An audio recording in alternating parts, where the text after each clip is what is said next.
படம் தான் இந்த மெட்ராஸ்காரன். ஸோ மெட்ராஸ்காரன் டைட்டிலுக்கும் இந்த மெட்ராஸ்க்கும் வந்து இதில் ஒத்து போகுதுன்னு நினைக்கிறேன்.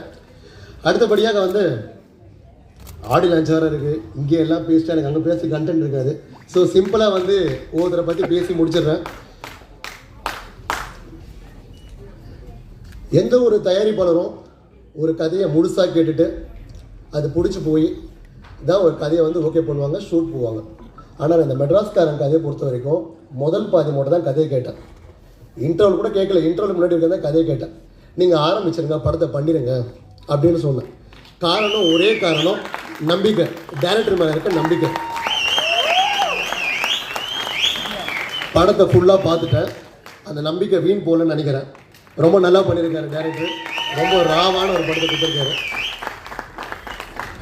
அடுத்தது ஷேம் பிரதர் வந்து கடவுள் பக்தி ரொம்ப அதிகம் வருது.